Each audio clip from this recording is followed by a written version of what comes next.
안녕하세요. 저는 인생의 걸림돌들을 싹 다 제거해버리고 홀가분하게 자유를 누리며 살고 있는 30대 후반 여성입니다. 결혼이라는 제도에 대해 사람들의 의견이 많이 갈리곤 하잖아요. 어떤 사람은 너무 추천한다고 하고 또 어떤 사람은 절대 하지 말라고 하는 사람도 있고 저는 솔직히 후자입니다. 저는 지금까지 살면서 결혼이라는 것에 대한 환상이 없었어요. 왜냐하면 저희 부모님이 결혼에 대한 좋은 인식을 심겨준 일이 단 한순간도 없었거든요. 그래서 결혼에 대한 환상도 없었고 꿈도 없었고 뭐 큰 바람도 없었습니다. 하지만 그래도 내 인생의 끝까지 함께하면 좋겠다 싶은 사람이 생겨 결혼을 했지만 끝내 이 결혼 역시 저에겐 악몽만 심겨준 끔찍한 일이 되어버렸죠. 하지만 지금은 그 악몽들을 싹 다 제거하고 홀가분하게 지내고 있는 중이에요. 물론 눈에 넣어도 아깝지 않을 내 똥강아지 한 명과 말이죠. 지금부터 제가 도대체 어떤 결혼 생활을 하며 악몽 속에서 지내고 또 거기에서 탈출할 수 있었는지 들려드릴게요. 전 어렸을 때 부모님이 이혼을 하셨어요. 그때 제 나이가 7살이었습니다. 7살이면 그래도 순간순간의 기억들이 많이 나는 시절이잖아요. 저도 마찬가지입니다. 하지만 7살의 기억 중 좋았던 기억은 거의 없습니다. 온통 부모님이 싸우던 기억, 맨날 엉엉 울며 신세 한탄하는 엄마의 모습, 술에 쩔어 온 집안을 난장판으로 만드는 아빠의 모습 등 저에겐 죄다 이런 기억만이 어렸을 때의 기억으로 남아 있어요. 그나마 좋았던 기억들은 모두 할머니와 할아버지와 함께 했던 기억밖에 없죠. 전 엄마에게도 사랑받지 못했습니다. 엄마에겐 아빠와 한 결혼이 지옥 같은 거였기에 저 역시 짐덩이밖에 안 되는 존재였거든요. 그래서 항상 저희 엄만 저한테 이 소리를 자주 하셨답니다. 피는 못 속이는 거야. 절대 피는 못 속여. 넌 어쩜 그렇게 네 아빠랑 닮았니? 네 얼굴엔 내 얼굴은 하나도 없고 네 아빠만 있어. 왜 내가 너 같은 걸 낳아선 내 인생을 이렇게 망쳐놨을까? 너만 없었어도 내가 저 인간한테서 그냥 벗어날 수 있었을 텐데. 다 네가 망친 거야, 네가. 전 밥을 먹을 때마다 엄마 아빠가 싸울 때마다 그냥 가만히 있다가도 이 소리를 들어야 했습니다. 왜냐하면 저희 부모님은 제가 생기는 바람에 어쩔 수 없이 결혼을 하신 케이스였거든요. 그러니 엄마 입장에선 제가 미울 수밖에 없었죠. 그래서 아빠한테도 엄마한테도 사랑받지 못하는 전 늘 찬밥 신세였습니다. 그러다 결국 엄만 더는 참지 못하고 아빠 이혼을 해버리셨고 저 역시 아빠 손에 던져버리곤 떠나버리셨어요. 그 이후에 들려오는 소린 몇 년 뒤에 재혼을 했다고 하시더라고요. 그 사이 엄만 절 보고 싶다고 하거나 연락이라도 한번 해주신다거나 그런 건 전혀 없었어요. 엄마가 재혼했다는 이야기도 아빠가 어디서 건너서 듣고 와선 할머니 할아버지한테 짜증을 부리며 이야기하기에 알게 된 것이었고요. 그래서 저도 지금까지도 한 번도 엄마를 찾지 않았습니다. 그렇게 부모님이 이혼한 이후부턴 전 할머니 할아버지와 지냈어요. 아빠도 절 그 집에 던져놓고 나선 더 망나니처럼 지내더라고요. 아빠는 엄마보다도 더 했습니다. 결혼식도 안 하고 아니 혼인신고도 안 했으면서 제 엄마라며 데리고 온 여자만 해도 3명이었어요. 진짜 어린 나이였지만 아빠가 데리고 오는 여자들은 하나같이 죄다 이상한 여자들 뿐이었고요. 그때마다 할아버진 꼭 이런 소리를 해주셨죠. 선영아, 네 엄마야. 앞으론 엄마라고 불러. 어디서 엄마야 엄마는. 별 대도 않은 여자를 데리고 와선 내 손이 엄마라고 들먹여? 정신 차려 이놈아. 저 여잔 대체 어디서 또 데리고 온 거야? 아가씨, 도대체 왜 이러고 살아요? 아, 여기가 어디라고 따라 들어오냐고. 썩 나가. 둘 다 보고 싶지도 않으니까 썩 나가라고. 너도 우리 선영의 애비 될 자격이 없다. 부모가 됐으면 정신 차리고 똑바로 살 것이지. 아, 언제까지 이러고 살 거야 대체? 너 같은 놈은 우리 선영이 부모 될 자격도 없어. 선영인 이제부터 내 자식이야. 그러니까 너 당장 나가. 이러면서 할아버진 아빠와 아빠가 데리고 온 여자를 쫓아내곤 하셨어요. 전 그것만 여러 번 보면서 지냈고요. 거기다가 마지막에 데리고 왔던 여잔 그나마 괜찮아서 정신 차리고 잘 사나 싶었는데 역시나 다 거짓이더군요. 그 모습을 잠깐 보여주고 할아버지를 속인 뒤 이젠 정신 차리고 가게를 내서 좀 인간답게 살아보겠다며 이야기를 하면서 2천만 원을 가지고 간 적이 있었어요. 근데 그걸 갚기로 해놓곤 갚지도 않고 홀랑 잠적해버리더라고요. 그러던 아빠라는 인간도 평생 속을 썩이더니 몇 해 뒤에 술 마시고 돌아다니다 밖에서 돌아가시고 말았죠.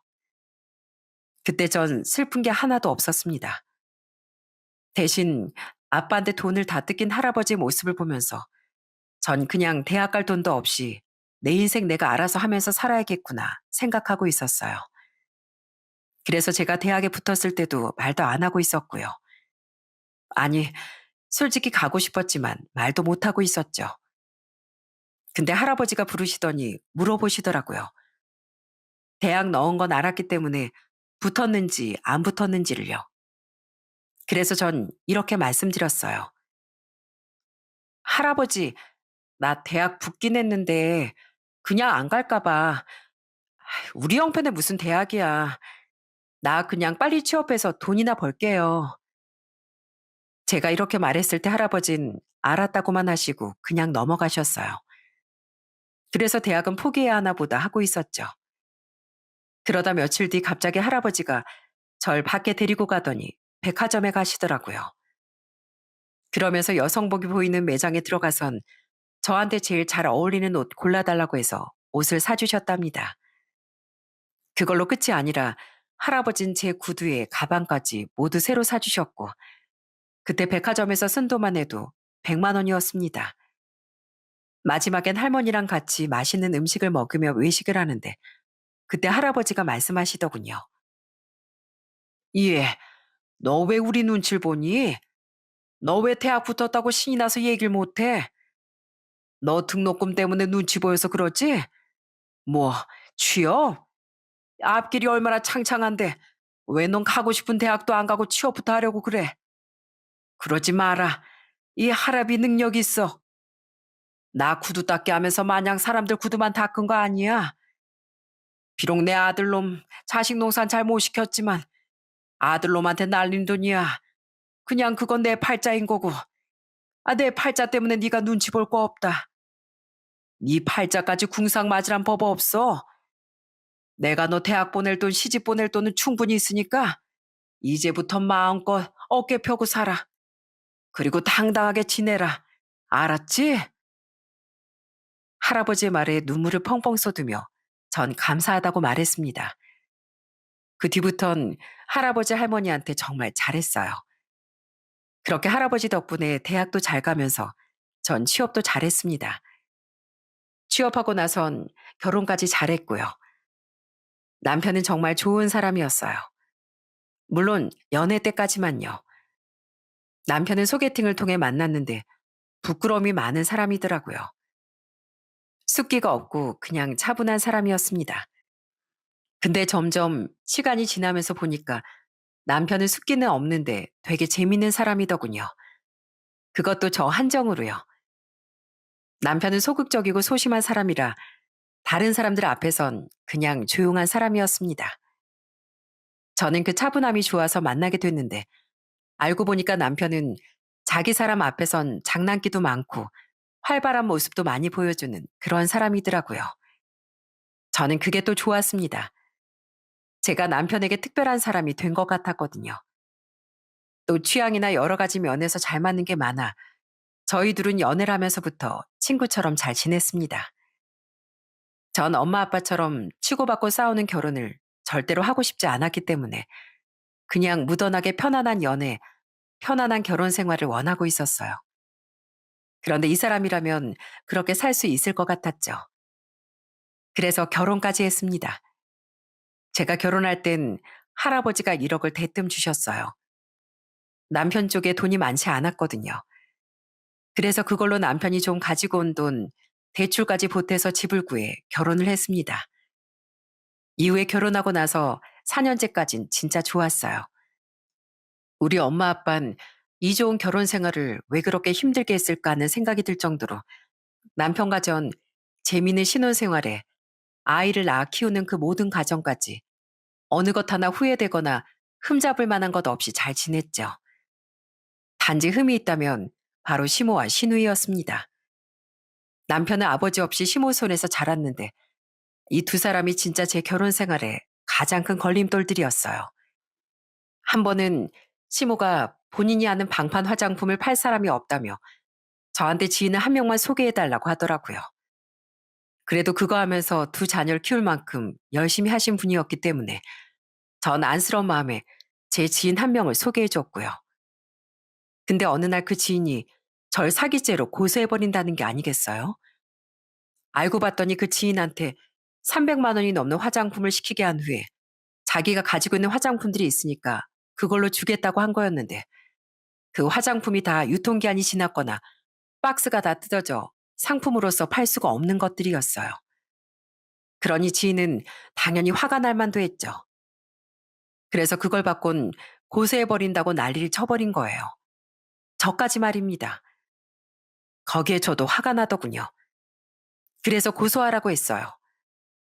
그리고 난 모르는 일이니까 시모를 고소하든지 말든지 알아서 하라고요. 내가 다 죗값을 받게 해준다고요.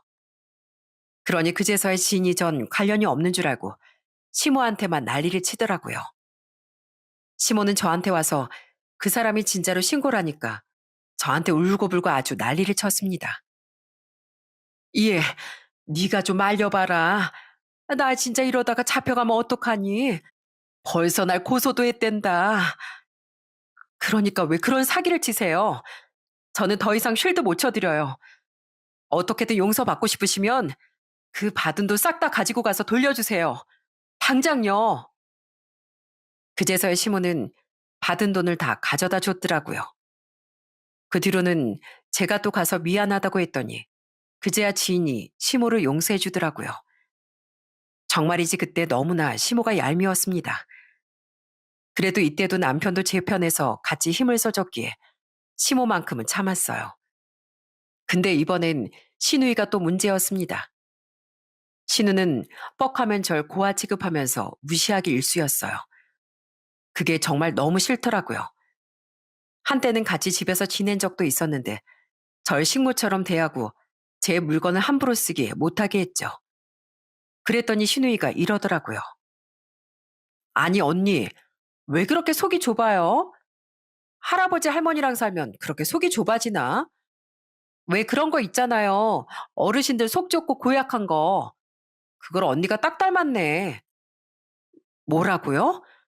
아가씨, 그럼 아가신 제대로 된 부모도 있으면서 이런 경우 없는 짓 하지 말란 소리 못 들었어요? 내 옷 말도 없이 입고 가거나 지금 그 개념 없는 말도 다 어머니께 배우셨어요? 그럼 교육 잘못 받으셨네요. 전 적어도 저희 할머니 할아버지한텐 양심껏 살아라. 남의 물건 절대로 함부로 탐내지 말아라. 함부로 남 무시하지 말아라. 이렇게 배웠거든요. 어디 다시 한 번 더 일해봐요. 내 집에서 쫓겨나는 수가 있어요. 제가 이렇게 세게 말하니 그제서야 깨갱하며 조용해졌죠. 하지만 여전히 식모 취급은 계속해서 하길래 특단의 조치를 취했습니다. 아가씨, 여기 빨래 청소 안 할 거면 관리비, 월세, 가사도우미 비용 다 내놔요. 그거 안 내놓을 거면 제대로 사람 노릇 하던가. 아니다. 이제껏 아가씨라고 공짜로 봐줬더니 안 되겠네요. 앞으로 월세 생활비 꼬박꼬박 내놓으세요. 한 달에 40만 원씩 안 내놓으면 여기서 절대로 못 지낼 줄 아세요. 제가 강하게 나가니까 울며 겨자 먹기로 돈을 내놓은 신우는 결국 안 되겠는지 더 못 이기고 얼마 안 돼 직장도 그만두고 다시 시모가 있는 집으로 가버리더군요. 진짜 이 모녀 때문에 전 이렇게 늘 실랑이를 벌여야 했습니다. 그래도 남편 때문에 살만했습니다. 하지만 어느 날부터 남편도 소용없어지는 시기가 오기 시작하더군요. 남편이 변하기 시작한 건 결혼하고 나서 4년이 지난 시점부터였어요. 저는 저희 남편이 이렇게 변할 거라곤 생각조차 하지 못했어요. 왜냐하면 제가 알던 그 사람이 맞나 싶을 정도로 바뀌어 갔거든요. 남편은 공무원이라서 약간 박봉이었어요. 다들 아시겠지만 우리나라 공무원들 철밥통이라고 부르잖아요. 그렇게 안정되긴 했어도 월급이 그리 많지 않기 때문에 남편은 늘 그거에 대한 불만을 가지고 있었죠. 아무리 돈을 벌어도 본인이 쓰고 싶은 것 이상으로 벌어올 수 없었으니까요. 그래도 전 거기에 만족하며 살자고 했지만 남편은 만족할 줄을 몰랐죠. 그러더니 어느 날 이런 소리를 하더라고요. 여보, 나 주식을 좀 사볼까 해. 우리 부서 선배가 얼마 전에 주식을 하나 했는데 그게 좀 잘 되나 보더라고. 그래서 나한테도 추천을 해줬는데 그거 해볼 만한 것 같아. 여보, 그런 소리 하지 마. 주식은 무슨 주식이야. 그거에서 돈 번 사람보다 날린 사람이 더 많아. 그러니까 그냥 우리 분수에 맞게 벌어오는 돈 수준까지만 해서 살자. 그거 맞지. 아니, 근데 어차피 여기에다가 큰돈 투자하는 것도 아니고 그냥 일단 재미삼아 조그만 해본다는 거지 뭐. 아예 시작조차 하지 마. 그거에서 인생 말아먹은 사람이 어디 한둘이야? 주식은 안 돼. 절대로. 주식 도박하는 날엔 자기랑 나랑 끝이야, 진짜. 남편이 주식 얘기를 꺼내는 순간 전 너무 기분이 안 좋았어요. 우리나라에 주식 투자하는 사람만 수백만 명이라고 하는데 그래도 우리 가족만큼은 그 계열에 안 들어갈 줄 알았거든요. 근데 남편이 갑자기 주식 얘기를 꺼내니 제가 얼마나 황당했겠어요. 안 그래도 미운 시댁 때문에 남편까지 한 번씩 미워지는 마당에 주식까지 한다고 하니까 전 이것만큼은 절대 용납해 줄 수 없었죠. 그래도 다행히 남편은 제가 말리니까 주식을 하지 않는 듯 하더라고요. 아니, 그래 보였죠. 근데 그게 아니었어요. 제가 완전히 속은 거였답니다. 남편은 저 몰래 이미 주식을 하고 있었던 거였어요. 그것도 정말 우연히 알게 된 건데 어느 날 남편이 화장실에서 볼일을 보고 있는데 핸드폰을 두고 화장실을 갔다며 제게 좀 가져다 달라고 하더라고요. 저희 남편은 큰일을 볼 때마다 화장실에 가서 핸드폰을 보는 버릇이 있었는데 이것 때문에 저한테 휴대폰을 좀 가져다 달라고 한 거였죠. 저는 알겠다고 하곤 가져다 주려고 하는데 그 순간 핸드폰에서 알림이 하나 뜨더라고요. 누군가에게 온 메시지였는데 그건 바로 주식과 관련된 내용이었어요. 그때 내용이 이런 거였답니다. 성민아, 이번에 투자한 것 좀 괜찮은데? 이거 오를 때 바로 빼면 안 된다. 좀 기다려 봐야 하는 거 알지? 대박이야. 이대로만 가면 우리 대박 터지는 거야. 라는 내용이었죠. 전 진짜 이걸 본 순간 바로 주식이 떠올랐어요. 누가 봐도 주식 얘기잖아요. 남편은 평소에 핸드폰 잠금을 해놓지 않기 때문에 전 바로 핸드폰을 뒤져서 봤죠. 근데 아니나 다를까 주식과 관련된 어플에 각종 SNS 대화에 별의별 게 다 있더라고요. 전 그 길로 가서 남편이 화장실에서 볼일을 보고 있든 말든 들이닥쳐서 핸드폰을 들이밀었습니다. 당신 이거 뭐야? 이게 다 뭐냐고?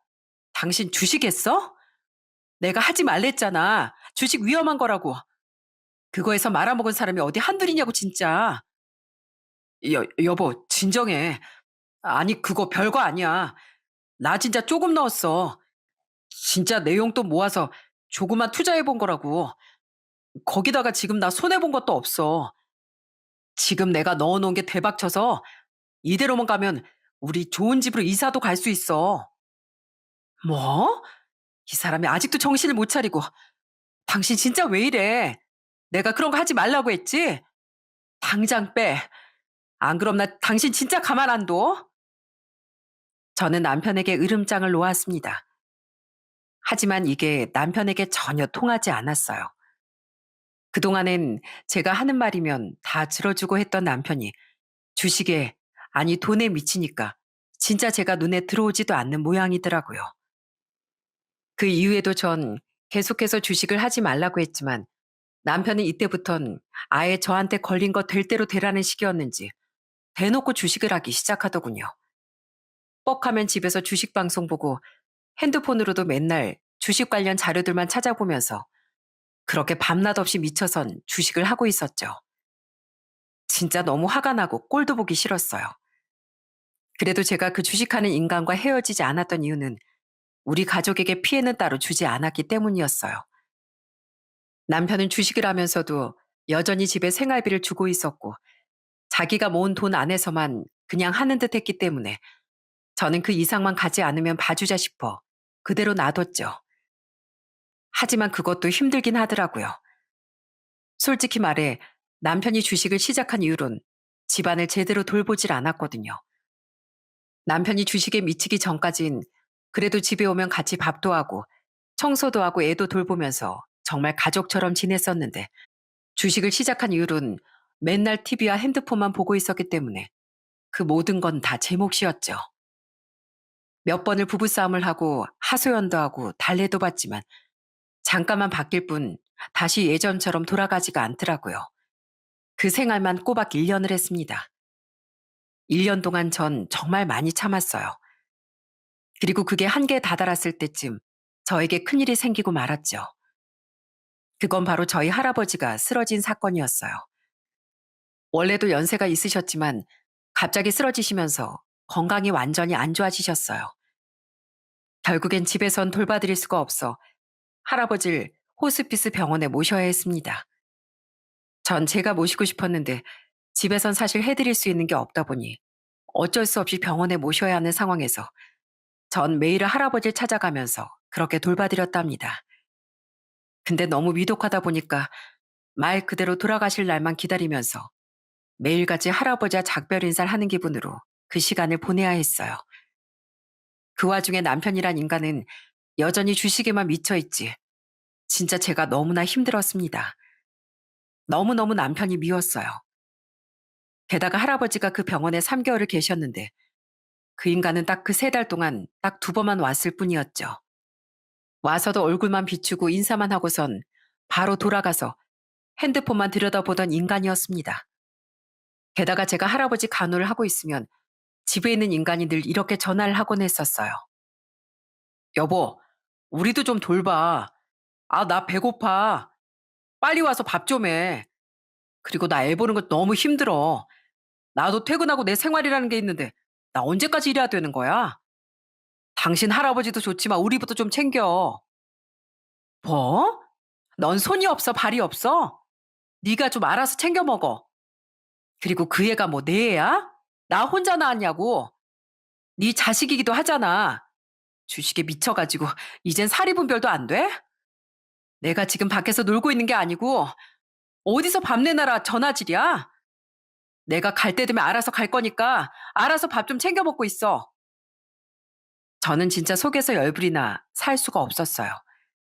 내가 어쩌다 이런 결혼 생활을 하고 있는 건지 진짜 이해가 되지 않았어요. 당장이라도 이혼을 하고 싶었지만 이땐 할아버지한테 제 온 시간과 마음을 다 쏟고 있었기 때문에 이혼까지 진행할 힘은 남아있지 않았습니다. 그래서 우선은 이혼을 보류할 수밖에 없었고요.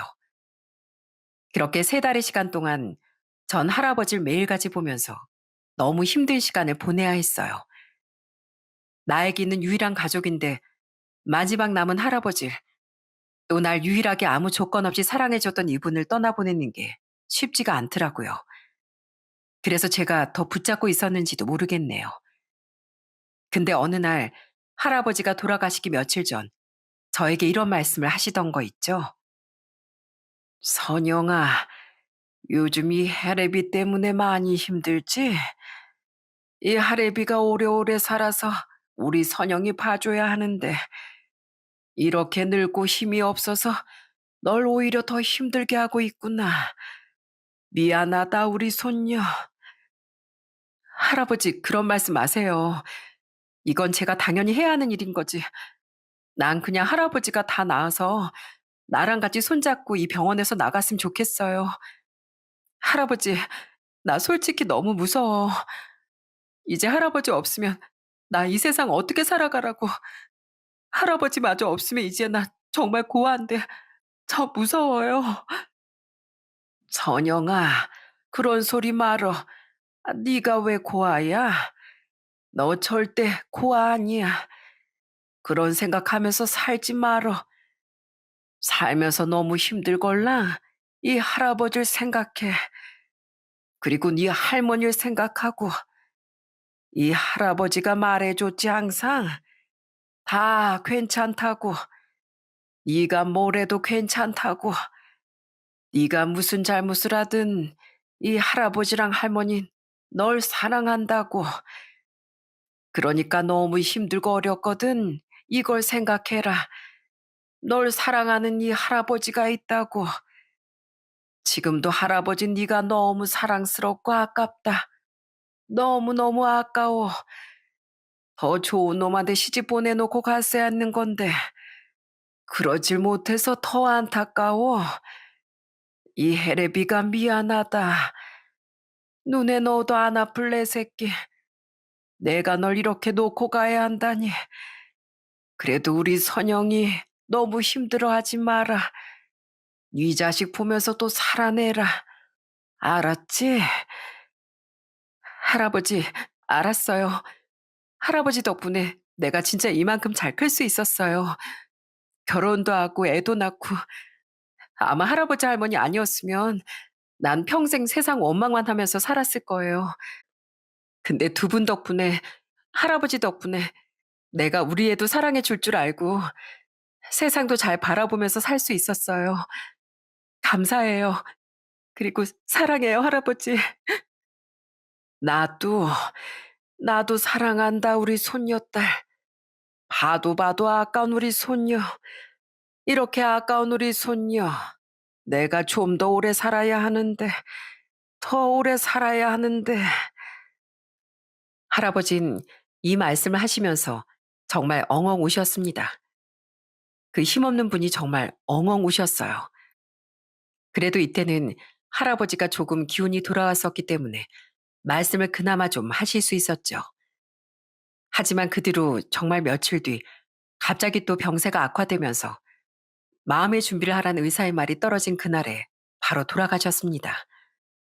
정말 전 세상이 무너지는 것 같았어요. 할아버지가 없는 삶은 늘 저에겐 막연한 삶이었는데 정말로 하늘 아래 저 혼자 남겨진 것만 같았어요. 그래도 할아버진 잘 보내드려 했기 때문에 저는 남편에게 가서 말했죠. 여보, 우리 집엔 나밖에 없는 거 알지? 나 우리 할아버지 정말 잘 보내드리고 싶어. 그래서 말인데 당신이 상주 좀 해줘. 전 이렇게 말하는 게 어렵지 않았어요. 왜냐하면 당연히 남편이 상주 노릇을 해줄 줄 알았거든요. 근데 이 인간이 뭘 하는 줄 아세요? 뭐? 상주를 하라고? 아이, 난 그런 건 좀 부담스러운데.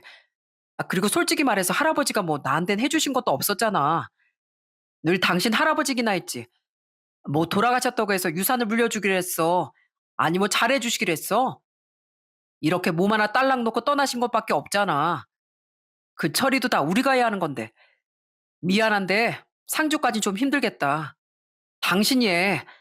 당신이 유일한 손녀이자 자식이잖아. 당신 진짜 너무하다. 우리 할아버지가 당신한테 해준 게 왜 없어? 이 집 들어올 때 우리 할아버지 돈 1억 없었으면 들어올 수나 있었어? 당신 이 집 할 때 얼마나 보탰어? 공무원 핑계 대면서 돈 모을 틈도 없었다고. 시댁에도 돈 모아둔 거 없었다면서 꼴랑 5천 가지고 와선 나머진 다 대출 받았잖아. 당신 진짜 이기적이다, 이기적이야. 그래, 하지 마. 나도 당신 같은 인간한테 상주 맡기고 싶지 않아. 진짜 화딱지도 나고 서운하기도 하면서 온갖 감정이 다 들더라고요. 그리고 이 인간관 정말 여기까지가 끝이구나 하는 생각이 들었고요. 이 사람은 다시 예전에 내가 알던 사람으로 돌아올 수 있는 사람이 아니었어요. 솔직히 한켠에선 기대감도 있었어요. 다시 돌아오리라는 기대감이 남아 있었죠. 그래도 그전까지 남편은 저에게 너무 좋은 사람이었거든요. 하지만 그 기대는 다 헛된 기대였다는 걸 깨닫게 되었죠. 그런데 이때도 이 인간은 장래 내내 그래도 장례식장인 있었지만 하는 짓이 아주 꼴보기가 싫었어요. 구석에 앉아서 하루 종일 주식 차트만 들여다보고 있었거든요. 하루는 시모와 신우도 와선 좀처럼 안 가길래 좀 도와주려는 건가 싶었는데 도와주긴요. 와선 공짜 술 먹는다고 좋아하면서 하루 온종일 술판만 버리고 있더라고요. 그러면서 또 한 번 제 속을 뒤집어 놨습니다. 예, 여긴 어쩜 오는 사람들이 별로 없니? 하긴 이제 노인네들도 다 힘 빠져서 오기 힘들겠구나. 아이, 그래도 그렇지 참. 그동안 살아온 세월이 허망하다 허망해. 뭐 넌 장래 힘들게 할 것도 없이 심플하니 좋네. 됐고, 우리라도 여기 좀 있어 줄 테니까 술 좀 더 가져와 봐라. 어머님, 안 계셔도 돼요. 그리고 술이 필요하시면 여기 놀고 있는 아가씨가 가지고 오시면 되겠네요. 전 그래도 계속 조문객들 받고 있어서요. 펑펑 놀고 있는 어머님 아들이나 딸 시키세요. 그리고 여기 안 있어 주셔도 되니까 볼일 마치셨으면 댁으로 귀가하셔도 되고요. 저는 너무 화가 나고 또 이미 이혼할 생각을 굳혔기 때문에 그냥 막 말을 해버렸습니다. 그렇게 저 혼자만 슬픈 장례 치르고 나선 저는 내 인생을 이렇게 비참하고 우울하게 만든 이 인간들에게 복수를 해주고 싶었어요. 그래서 제가 해줄 수 있는 최고의 복수 방법을 구상해 나가기 시작했죠. 그리고 전 그걸 완벽하게 계획해 실현시킬 수 있었답니다. 전 곧바로 이혼을 하지 않았어요. 왜냐고요? 제대로 물먹여주고 싶었거든요. 이 복수를 실현시키기 위해 전 바로 직장을 그만뒀답니다. 그리고 남편 놈한테 통보했어요. 나 직장 그만뒀어. 그렇게 알고 이제 당신 월급으로 우리 먹고 살아야 하니까 밖에서 돈 열심히 벌어와. 주식 같은 거로 돈 날릴 생각하지 말고. 뭐? 아니 갑자기 직장을 그만두다니. 나한테 말 한마디 없이 뭐 하는 짓이야. 내 월급 박복인 거 알면서 내 월급 하나로 우리 세 식구 뭐 먹고 살라고. 뭐 먹고 살긴 당신이 가장이잖아. 왜? 상주 노릇도 하기 싫었는데 이젠 가장 노릇도 하기 싫니? 나 애 낳고 육아휴직도 제대로 못 썼어. 당신이 하도 돈 없다고 징징거려서 나 몸조리도 제대로 못하고 일했다고. 그래서 이젠 나 좀 쉴 거야.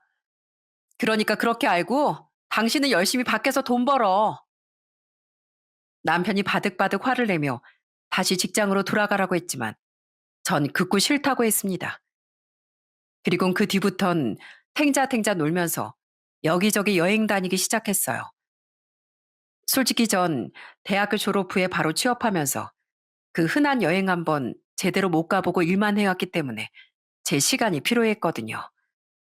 그래서 그동안 못했던 여행 마음껏 하면서 지냈답니다. 쇼핑도 했고요.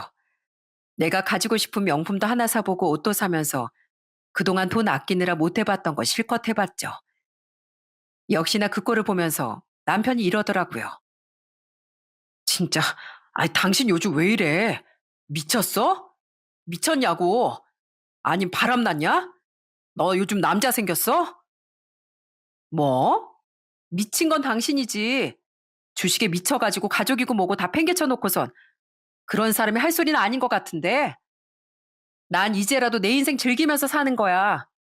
그러니까 냅둬. 너도 주식할 때 나한테 상의한 적 없고 애 내팽개치고 주식만 챙겨봤잖아. 나도 그러는 것뿐이야. 적어도 난 애는 안 버려. 같이 갈 수 있으면 내가 데리고 가고 정 혼자 가야 하는 곳이면 알아서 다 맡기고 가고 있는데 당신이 왜 난리야? 너 어쩌다 애 보는 거? 그거 가지고 유세 떨 생각이면 집어치워. 당신 그럴 자격 없으니까. 저는 속 시원히 이야기를 했습니다. 그 이후에도 전 여전히 한량처럼 지냈어요. 집 청소도 안 하고 애만 돌보고 여기저기 놀러 다녔죠. 그랬더니 남편 놈이 아주 미치려고 하더라고요. 미치라고 했습니다. 그게 제 전략이었거든요. 근데 어느 날은 남편은 제가 자기 뜻대로 안 되니까 시모한테 잃은 것 같더라고요. 어느 날 시모가 집까지 찾아와선 집 꼬라질 보더니 한 소리를 하던 거 있죠? 이해. 너 지금 뭐 하는 짓이야? 너 일도 그만뒀다며? 너 진짜 막 나가자는 거니? 완전히 혼자가 되니까 눈에 뵈는 게 없어? 너 정신 차려. 너 내 아들 없으면 이 천하에 완전 고아되는 건데 혼자 살고 싶어서 작정했니? 작정했어? 제가 언제 어머님한테 고아가 아닌 적이 있었나요? 저 원래 고아였잖아요. 어머님은 항상 절 고아로 보셨고요. 근데 저희 할아버지 돌아가시고 어머님 아들이랑 헤어진다고 해서 제 상황이 달라질 게 뭐 있나요? 똑같죠? 아니, 오히려 저한테 저 인간이 짐덩이에요. 저한테 낙문과도 같은 존재라고요. 있어봤자 하등 쓸모없는 거머리 같은 놈. 뭐야? 아, 너 말 다 했어? 말 다 했냐고 지금. 네, 다 했어요. 그동안 제가 어머님한테 시달렸던 거, 아가씨한테 또 저 인간한테 시달렸던 거, 이젠 다 지긋지긋해요. 정말 끔찍하게도 싫다고요. 그래? 아이, 그럼 갈라서라. 갈라서. 어머님 지금 그 말 후회 안 하시죠? 뭐? 아니, 내가 왜 후회하니? 그나마 너랑 결혼시킨 거, 네 직장 좋고, 또 결혼할 때 1억은 들고 오길래 지 몫은 지가 하겠구나 싶어서 결혼시킨 거지. 이제 뭐 너 볼 거 있니? 천하의 고아에다가 지금 너 돈도 탱자탱자 놀면서 다 쓰고 있지? 그런 애한테 무슨 돈이 있겠어? 아유, 갈라서라 당장. 우리도 너 같은 앤 짐밖에 안 돼. 내 아들 너랑 갈라서고 새 살림 차려도 충분히 차린다고. 저는 아무것도 모르고 바락바락 화를 내며 갈라서러 가는 이 시모를 보면서 진짜 너무 웃겨 하마터면 그 자리에서 빵 터질 뻔했네요. 하지만 전 꾹 참았어요. 꾹 참고 이렇게 말했죠. 그래요? 좋아요. 그럼 저 당장 저 인간이랑 갈라설게요. 저는 그때부터 본격적으로 이혼 준비를 시작했습니다. 남편도 제가 이혼하자는 소리에 바로 이혼을 하자고 하더라고요. 전 여기에서 쾌재를 불렀답니다. 사실 제가 장래 이후에 바로 이혼을 진행할 수도 있었지만 바로 진행하지 않았던 이유가 따로 있었어요. 아니, 못했던 이유가 있었죠. 그 이유는 바로 제가 이혼을 해달라고 해서 호락호락하게 이혼을 해줄 인간이 아니었기 때문이었어요. 제가 계속해서 말씀드렸다시피 남편은 자기 월급에 항상 불만이 많은 사람이었거든요. 하지만 안정적인 공무원을 포기하지 못해서 적은 월급으로 힘들어하면서도 그 길을 벗어나지 못하던 사람이었고요. 그나마 제가 직장이 좀 괜찮은 편이고 연봉도 잘 받았기 때문에 제가 직장을 그만둔다거나 저랑 헤어진다는 거나 하는 걸 생각해 보지도 않았던 사람이었어요. 그러니까 지금 생각해 보면 남편은 저보다도 제 조건과 자신을 박봉에서 벗어나게 해줄 사람을 붙잡고 살았던 거라고 볼 수 있겠죠. 저는 결혼 생활하면서 그걸 너무 늦게 깨달아 버린 거였고요. 그래서 남편이 본인의 그 박봉의 환경에서 벗어나게 해줄 주식을 만나면서 저와 아이를 그렇게 내팽개쳤던 거였어요.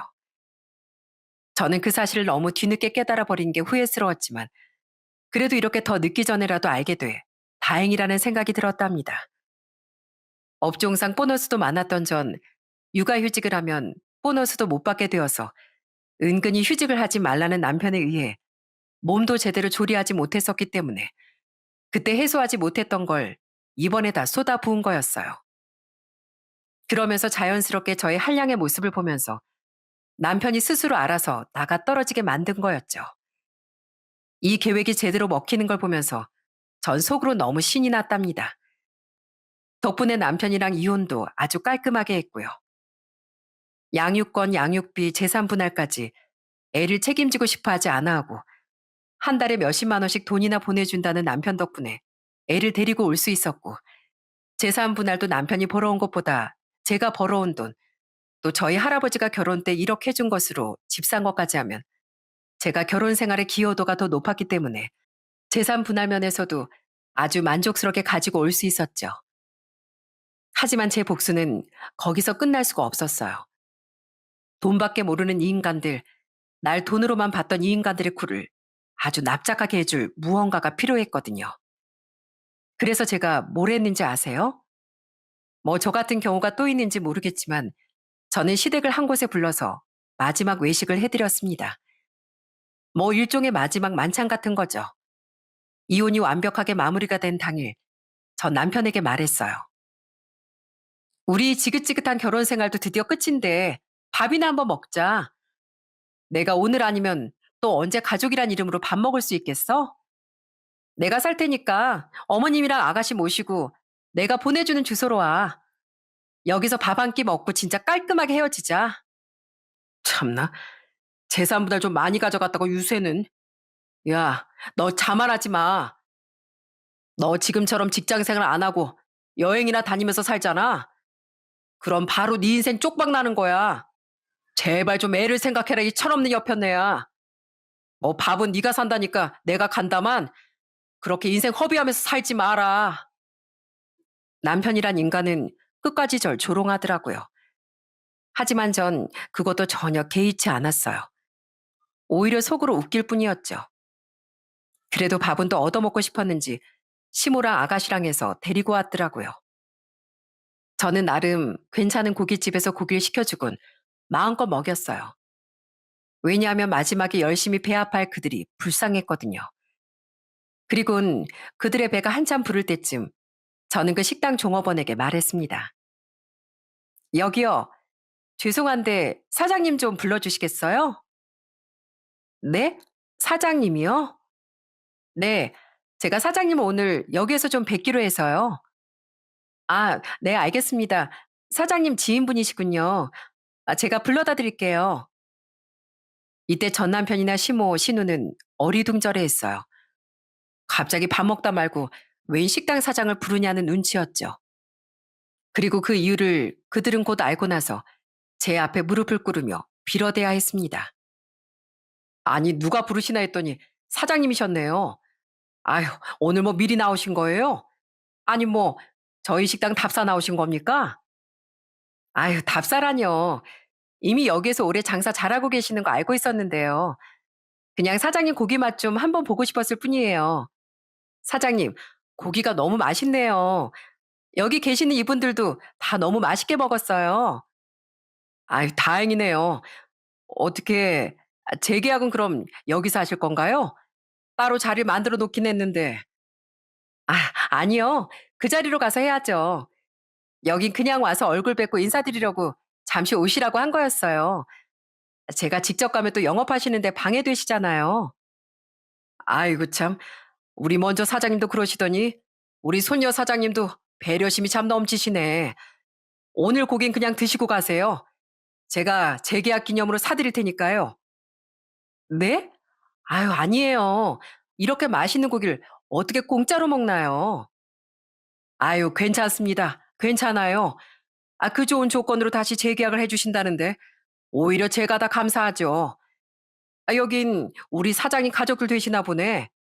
아이고, 좋으시겠습니다. 훌륭한 할아버지 덕분에 이렇게 이른 나이 건물주 된 아내분을 두고 우리 남편분 복 받았네요. 복 받았어. 이 건물 아주 인기가 좋아요. 그래서 공실되는 날이 없다니까요. 부럽습니다. 아주 부러워요. 가게 사장님이 뜬금없이 하는 소리에 저 빼고 나머지 사람들은 다 놀라 자빠지려고 했어요.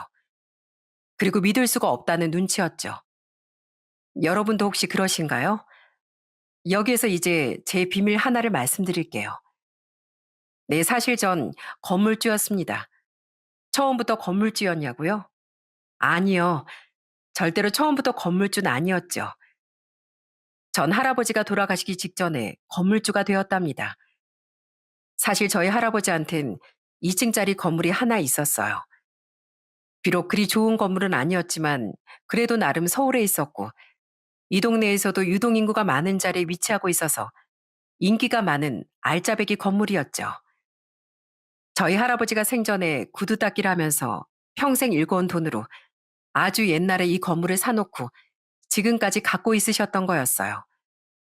거기다 지금 시가로 거의 20억이 다 돼가는 건물이었죠. 그걸 돌아가시기 전에 저에게 물려주신 거였고요. 하지만 전 이 사실을 입을 꾹 닫고 아무에게도 알리지 않고 있었어요. 이 인간들한테 이야기했다간 곧바로 저에게 찰거머리처럼 들러붙을 것을 잘 알고 있었거든요. 그래서 그렇게 저만의 계획을 세워 이혼을 하려고 했던 거였습니다. 이제야 제가 했던 행동들이 좀 이해가 되시나요? 전 단순히 이혼만 하기 위해서가 아니었어요. 저희 할아버지가 주신 이 소중한 건물을 어떻게든 잘 지켜내기 위해서였죠. 역시나 제 예상대로 모든 사실을 다 알게 된 세 사람은 난리가 났습니다. 여보, 무슨 소리야? 건물주라니? 당신이 여기 건물주라고? 어? 잘 들었네. 여기 내 건물이야. 우리 할아버지가 나한테 남겨준 내 건물. 말도 안 돼. 이런 걸 말 안 하는 게 어딨어. 이 이혼은 무효야. 무효라고. 어차피 이거 가지고 재산 분할했어도 당신은 기여도 하나도 인정 안 돼. 지금 있는 재산들도 기여도 인정도 못 받고 나한테 훨씬 많이 넘겨준 주제. 무슨 말도 안 되는 소리를 하고 있어? 다 필요 없고 나한테 뭐라고 했지? 이대로 살다간 내 인생 말아먹는다고? 어쩌니? 그럴 일은 절대 없을 것 같은데? 그러니까 이 미련한 인간아. 투자할 때를 제대로 알아보고 투자를 했었어야지. 당신은 그렇게 영원히 잡히지도 않는 희망 바라보면서 주식에나 인생 쏟으세요. 저는 이제 이 건물주로서 건물 관리하면서 떵떵거리면서 살 테니까. 예. 우리 다시 한번 생각해 보자. 이거 말이 안 되는 거야. 너 이거 사기다. 어? 엄연히 사기라고. 사기요? 이게 사기라고요? 아니, 어째서 이게 사기죠? 나 돈 없고 힘 없어지니까 바로 갈라서러 간 사람이 할 소린가요? 어디 고소하고 싶으면 해봐요. 나도 가만히 있지 않을 테니까. 여보, 내가 미안해. 어? 내가 다 잘못했어. 아니, 당신 이런 게 있는 줄 알았으면 내가 상주도 다 하고 할아버지도 마지막까지 잘 모셨지. 근데 난 진짜 하나도 몰랐잖아. 왜 그동안 말을 안 했어? 아니다. 그냥 내가 다 못나서 그런 거야. 그러니까 여보, 우리 이혼 다시 한번 생각해보자. 지금이라도 취소해보자고. 아니, 취소가 안 되면 우리 다시 합치자. 어? 내가 당신 평생 여왕님처럼 떠받들고 살게.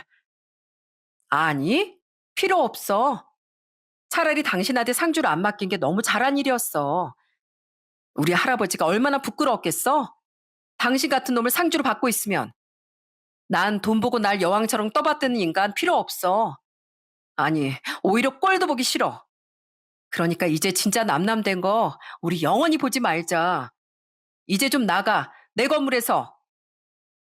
이들은 엉엉 울면서 제게 빌어댔지만 전 완벽하게 무시했습니다. 그리고 내 건물에서 싹 다 내보내버렸어요. 그렇게 완전히 이들과 인연을 끊어내버렸죠. 이후에 이 사람들은 제가 이 건물이 있다는 걸 말하지 않은 것에 대해 어떠한 것도 걸지 못했습니다. 왜냐면 여기서 뭘 더해봤자 저한테 10원 한 장도 가지고 갈 수 없다는 걸 너무나 잘 알고 있었거든요. 이번에 가지고 간 그 재산들도 제가 좀 양보해서 그것만큼이나 가지고 간 거지. 안 그랬으면 이 인간은 거의 몸만 나가도 할 말이 없는 사람이었어요. 그렇게 전 홀가분하게 혼자가 되었답니다. 진짜 길고 긴 시간이었지만 짐덩이들에게서 벗어나니 그렇게 행복할 수가 없더라고요. 지금은 전 건물 관리하면서 애 보며 혼자서 잘 지내고 있어요.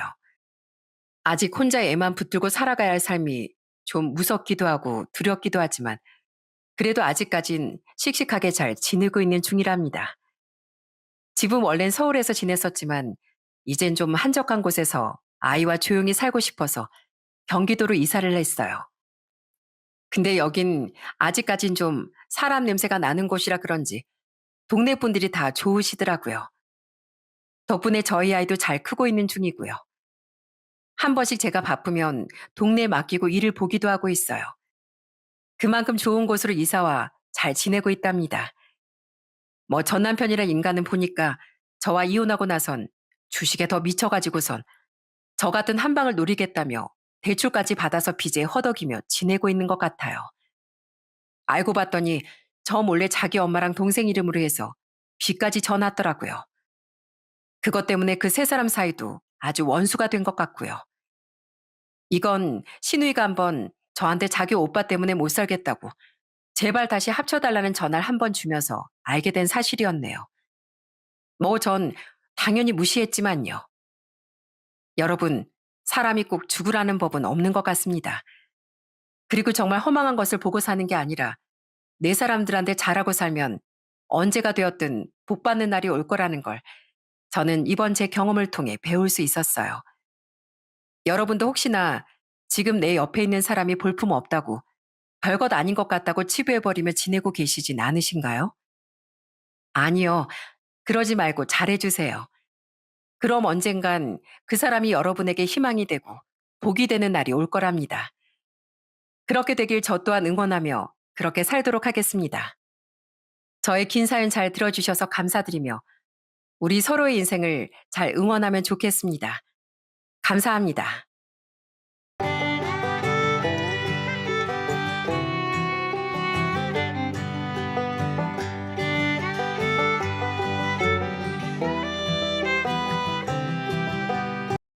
안녕하세요. 악한 끝은 없어도 선한 끝은 있다고 믿는 40대 여자입니다. 저는 인생의 진짜 가치는 결국 돈이 아니라 마음에 있다고 생각해요. 이건 저희 부모님께서 늘 강조하시던 말씀이기도 했고, 저 역시 살아오며 누군가의 선한 마음에 도움을 받아본 경험이 있기 때문이죠. 반대로 마음을 굳게 쓰지 못하는 사람은 어디서든 결국 외면받고 마는 것이라는 사실도 직접 겪으면서 배웠는데요. 그렇게 제가 살아오며 겪었던 일들에 대해 잠시 들어보시겠어요? 저희 아빠는 정말 좋은 분이었습니다. 아빠는 정말 성인군자 소리를 자자하게 듣던 분이었어요. 아유, 할머니, 비 오는데 아직까지 장사하세요? 형선아, 여기 할머니 우산 좀 씌워드려 봐라. 할머니, 이거 다 저한테 파세요. 이걸 다요? 너무 많은데. 저희 네 식구 다 나무를 굉장히 좋아해서요. 안 그래도 나물 사러 나온 길이었는데 멀리 안 나가도 되고 잘 됐죠 뭐. 좌판 접는 거 도와드리고 저희 우산도 하나 드릴 테니까 얼른 집에 들어가세요. 아빤 어려운 이웃을 보면 그냥 지나치는 일이 없으셨습니다. 사람들 사이에선 이런 우스갯소리도 나오곤 했을 정도로요. 형선이네 아버지 덕에 시장 근처 좌판 할머니들 아줌마들이 비 오는 날 절대 허탕친 일 없겠어. 전 나중에 안 일인데 제가 다니던 학교에 아빠의 작은 후원을 받으며 다녔던 어려운 친구들도 두어 명 있었다고 하더라고요. 너희들 아빤 어딜 가나 손해보고 사는 사람이야. 엄만 저 오빠에게 이런 식으로 자주 투덜대셨습니다. 우리도 여유롭진 않은 살림에 누굴 그렇게 도와주냐면서요. 하지만 전 엄마도 정말 선한 분인 걸 잘 알고 있었어요. 엄만 아빠의 선행을 입으로만 불평불만하셨을 뿐 정작 한 번도 못하게 막은 적은 없으셨거든요. 오히려 도우면 도우셨죠. 오빠 전 어릴 적엔 그런 부모님에게 불만을 품었습니다. 우리 입에 들어갈 통닭이나 한 마리 더 사주시지.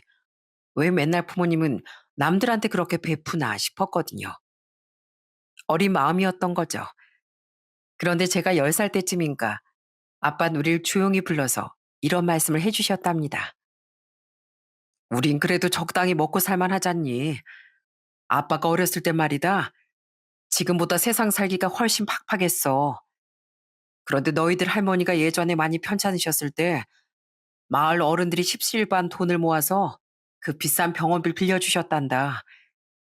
그리고 너희들 할머니가 투병하는 내내 어른들은 돌아가면서 아빠랑 고모들 끼니를 챙겨주셨고 자신들도 쌀 한 톨이 아까운 시대였는데 말이야. 게다가 그런 형편의 아빠가 고등학교를 졸업할 수 있었던 것도 이름 모를 한 유지분의 후원 덕분이었단다. 정말요? 엄청 고마우셨겠다. 암, 역시 우리 민석이 형선이 착하구나. 사람들 도움을 당연하게 여기지 않고 고마워할 줄도 알고.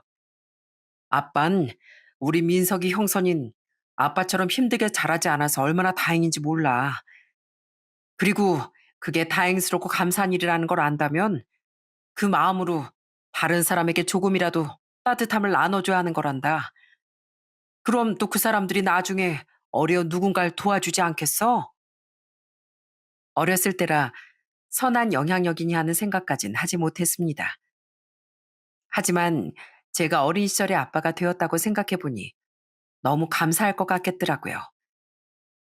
그때부터 오빠도 저도 부모님의 선행에 불만을 가지지 않고 나눔에 대한 아름다움을 깨달으며 자랐던 것 같아요.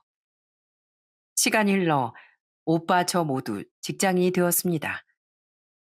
오빠가 참하고 다정한 새언니와 결혼한 지 2년 뒤, 저도 30대 중반의 나이로 1살 연상의 남편과 결혼을 했고요. 남편은 제가 일하던 회사에 경력직으로 이직했던 직장 동료였는데요.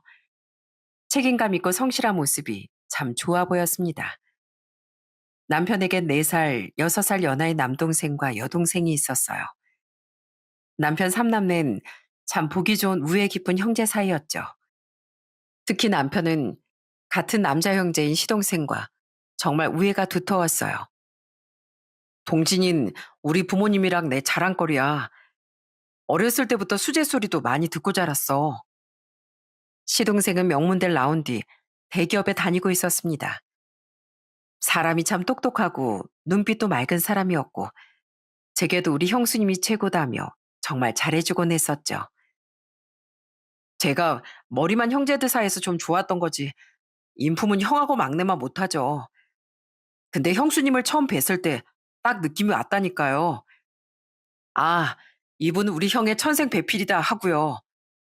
형처럼 너무 선하고 좋은 분 같았거든요. 근데 새언니, 큰일이에요. 우리 작은 오빠 새언니 보고 너무 눈이 높아져서 결혼 못하는 거 아닐까요? 어머, 아가씨, 아이, 그거 우리끼리 있을 때나 농담으로 하는 거지. 절대 밖에서 그런 말 하시면 안 돼요. 사람들이 제가 뭐라도 되는 사람인 줄 오해할 거란 말이에요. 진심인데? 새언니처럼 좋은 사람이 어딨어요. 착하지, 오빠랑 저희 부모님한테 잘해주지, 싹싹하고 상냥하지. 그 정도면 우리 큰오빠가 완전 복권 당첨이라도 된 거랑 똑같죠. 신우인 직장 때문에 타 지방에 나가 살고 있었는데요. 가끔 시댁에서 만날 때마다 제게 정말 잘해주었어요. 시동생도 시누이도 평범하기 그지없던 절 멋진 사람이다, 좋은 사람이다 하도 추켜 세워주니 가끔은 제가 민망하기도 했답니다. 그래도 이 고마운 사람들을 위해 더 좋은 사람이 되어야겠다는 마음이 들었었죠. 이렇게 착한 삼남매를 키워주신 시부모님도 당연히 정말 좋은 분들이었고요. 시아버진 굉장히 온화하고 상냥한 분이었어요. 남편이 말하길 시아버지가 언성을 높이시는 모습을 한 번도 보지 못했다고 하더라고요. 아버진 야단치실 때도 점잖게 조목조목 타이르는 편이셨어. 오히려 우리가 좀 무서워했던 분은 어머니였지. 우리 어머니 잘한 건 잘했다고 칭찬해 주시지만 잘못한 것도 확실하게 꼬집고 엄하게 꾸짖는 분이시거든. 그래? 난 어머님이 맨날 잘해주시는 모습만 봐서 상상이 잘 안 되네. 그거야. 당신이 워낙 나무랄 데 없는 사람이니까 그렇지. 알지? 우리 어머니 당신 엄청 좋아하시는 거. 그래도 한 번 잘못하면 정말 우리 눈물을 쏙 빼놓으셨다니까? 시아버지보단 시어머니께서 더 엄격해 보이는 모습을 보긴 했었는데요. 어차피 제가 뭘 잘못하는 것도 아니고 잘못을 했으면 혼나는 게 마땅한 일이니 딱히 전 시어머니가 어렵게 느껴지진 않았습니다. 좀 겪어보니 친정엄마랑 성격이 비슷하신 것도 같아 나중엔 더 편하게 느껴지기도 했죠. 그래서 전 정말 시어머니와 사이가 좋았어요. 친정 식구들과 아주 잘 지냈던 남편이 가끔은 장난삼아 저희 부모님께 이렇게 하소연할 정도로 말입니다. 장인어른 장모님, 저도 이 집 사위 말고 아들로 삼아주세요. 저희 어머니는 제가 아니라 가끔은 집사람이 진짜 자식인 것처럼 저보다 집사람을 더 예뻐하신단 말이에요. 그랬어? 아유, 알겠어. 오늘부터 자넨 우리 사이가 아니고 아들일세. 자신들의 딸을 자식처럼 예뻐해 준다는데 친정 부모님의 눈에 남편이 얼마나 예쁘셨겠어요? 그렇게 양과 화목하게 지내며 저와 남편은 아들을 둘 낳고 행복하게 살았어요. 그런데 시간이 조금 흐르며 생긴 문제는 제가 재취업이 쉽게 되지 않았다는 거였죠. 저는 대체 인력 문제로 회사에서 휴직을 하지 못하고 아이들을 낳으며 퇴사를 할 수밖에 없었습니다. 그래서 남편 외벌이로 2살 터울의 아들을 낳고 살고 있었는데 생활이 너무 빠듯하더라고요. 남편 벌이가 그렇게 많은 것도 아니었으니까요. 제가 아이들을 어린이집에 보낸 뒤 틈틈이 아르바이트를 했다고 한들 아이들이 클수록 제대로 된 직장이 필요함을 뼈저리게 느끼고 있었어요. 너희 요즘 사는 건 괜찮어? 외벌이로 애 둘이나 키우기 어렵지 않아? 괜찮아요. 잘 쪼개서 아끼면 문제 없어요. 양가 부모님은 우릴 걱정하셨지만 네 분 앞에선 힘들다는 말을 하지 않았습니다. 양가 모두 노후 자금을 빼면 그렇게 여유가 있는 편이 아님을 알고 있었으니까요. 그래도 우리가 힘들다고 하면 도와주고 싶어 하실 분들이라는 걸 잘 알았기에 더 괜찮은 척을 했던 거죠. 그러던 어느 날 남편이 조심스레 제게 이런 제안을 하더라고요. 여보, 나 회사 퇴직하고 같이 고깃집 차려보는 거 어때? 나 아는 형님도 지금 회사 그만두고 고깃집을 크게 하고 있는데 생각보다 벌이가 괜찮대. 대한민국 사람들 중에 고기 싫어하는 사람 없잖아. 고깃집? 그런데 갑자기 퇴사라니. 왜 회사가 더 많이 어려워졌어? 저도 원래 몸담고 있었던 남편의 회사 사정이 점점 기울어가고 있던 걸 잘 알고 있었기에 걱정이 되더라고요. 남편은 고개를 끄덕이더군요. 어, 이대로 가다간 슬슬 월급도 밀릴 것 같은 분위기야. 그래서 다들 대표님한테 사업 확장은 힘들 것 같다고 우려했었는데 우려가 현실이 된 거지 뭐. 그러니까 더 늦기 전에 퇴직금이라도 건져서 퇴사하는 게 나을 것 같아. 그 뒤 우린 여러 시장 조사를 해본 끝에 함께 고깃집을 운영해 보기로 결심했습니다. 그렇게 우린 남편의 퇴직금에 가지고 있던 돈을 다 끌어모아 크게 고깃집을 차렸죠. 다행히도 처음엔 개업발인지 장사가 정말 잘 됐었어요. 이야, 형수님, 손님이 바글바글한데요? 이러다 건물 하나 뚝딱 세우시는 거 아니에요? 건물은 고사하고 신축 아파트라도 번듯하게 한 채 마련할 수 있으면 소원이 없겠네요. 그래도 이제 애들이 먹고 싶은 거 갖고 싶어 하는 건 웬만하면 사줄 수 있을 것 같아서 다행이에요.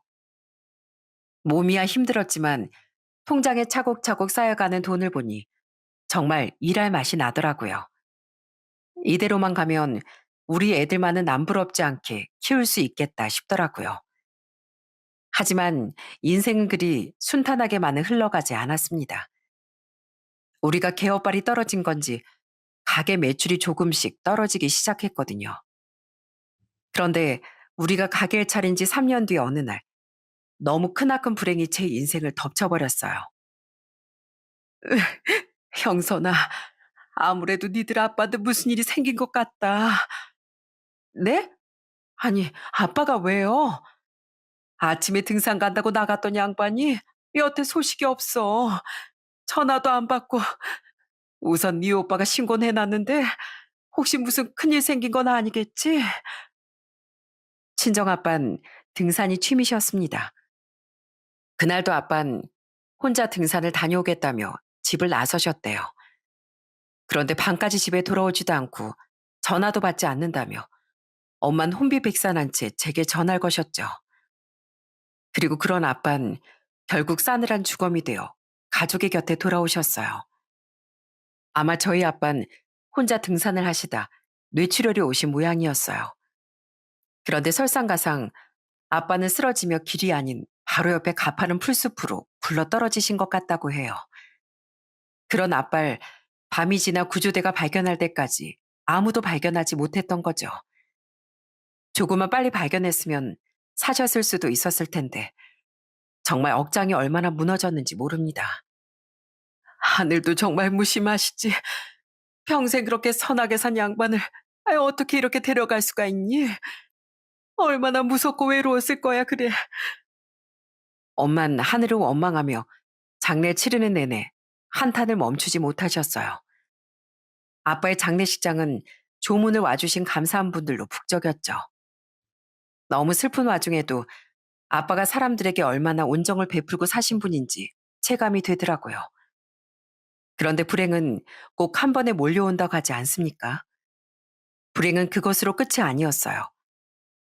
아빠가 돌아가시고 얼마 안 돼요. 갑자기 마스크 시국이 터진 겁니다. 가뜩이나 줄어가고 있던 저희 가게 매출은 그런 재난까지 터지게 되자 정말 뚝 끊겨버리더라고요. 우리 이제 어떡하지? 당장 둘째도 내년에 학교 가야 되는데. 괜찮아, 여보. 하늘이 무너져도 솟아날 구멍은 있다고 하잖아. 세상에 뭔들 우리가 돈 벌 자리 하나 없을까? 우리 아직 두 손 두 발 다 멀쩡하잖아. 아직 젊은 나이고 뭐든 해서 빚도 다 갚고 다시 시작하면 돼. 결국 가게는 1년을 채 못 버티고 망해버렸어요. 남은 건 빚뿐이었고 당장 주저앉아 펑펑 울고 싶었죠. 그래도 저와 남편만 바라보고 있는 애들을 보면 마냥 좌절해 있을 수만은 없더라고요. 시부모님과 친정엄마 그리고 시동생은 우릴 도와주고 싶어 했지만 역시나 우린 조용히 거절했어요. 양가의 노후 자금 또한 그렇게 여유롭지 않은 걸 알고 있는데 어떻게 손을 벌릴 수 있었겠어요? 그리고 오래도록 결혼하지 못했던 시동생이 당시 만나는 여자가 있는 걸 알고 있었기에 형 내외로서 동생의 결혼 자금에 손을 대고 싶지도 않았고요. 친정 오빠는 형편이 좋은 편은 아니었고 또 엄마까지 모시고 있는 상황이라 우릴 도와줄 수 없어 미안해했죠.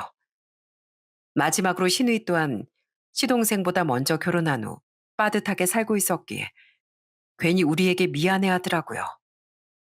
빚이야 있다지만 둘이 다시 직장만 구해 맞벌이라면 여짜저짜 갚아나갈 수 있는 금액이었기에 우린 우리 힘으로 위기를 헤쳐나가려고 했습니다. 문제는 우리 둘 다 취업이 잘 되지 않았다는 거예요.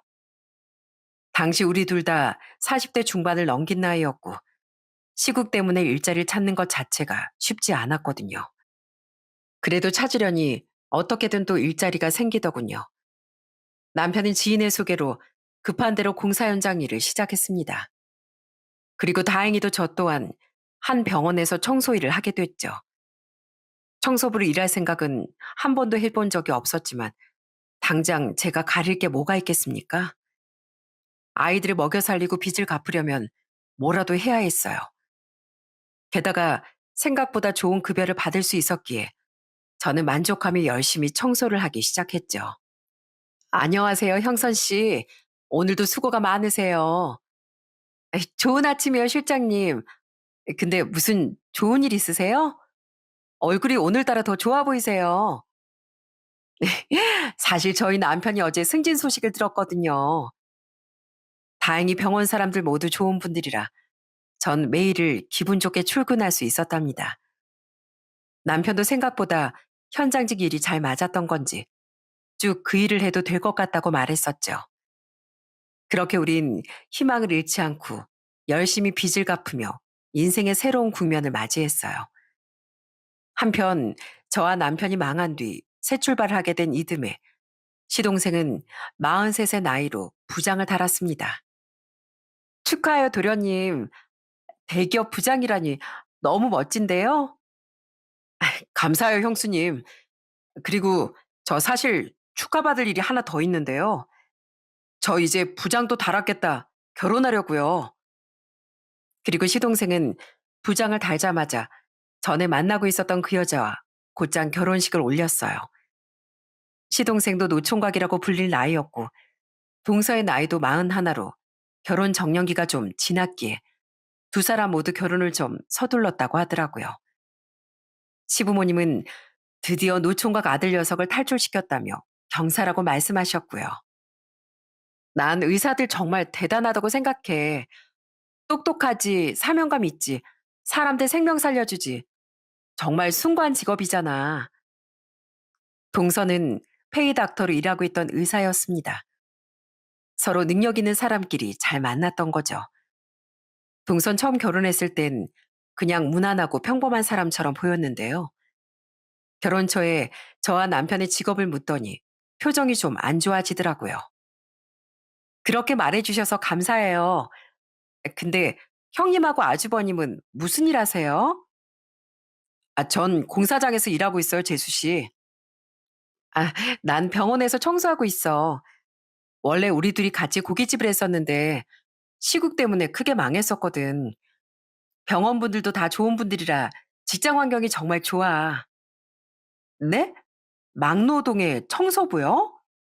헐, 제 남편은 대기업 부장인데 가족 중에 그런 직업 가진 사람들이 있을 줄은 몰랐네요. 순식간에 분위기가 어색해지더군요. 딱 듣기에도 동서가 저와 남편을 무시하고 있다는 게 느껴졌거든요. 사람이 이렇게 말을 생각 없이 하나 싶긴 했는데 전 우선 대충 굳어버린 분위기를 풀어보려고 했습니다. 그런 직업이라니 아다르고 어다르다고 말이 좀 그렇다. 모든 직업은 다 똑같이 세상에 필요한 직업인데 우리 나름대로 돈도 적당히 벌고 만족하고 있어. 뭐 물론 의사만큼 사명감을 가지고까지 일하고 있진 않지만 말이야. 에이, 아이 어떻게 직업이 다 똑같아요. 그래도 급이라는 게 있는데. 동서, 내가 방금 좋게 웃으면서 말했잖아.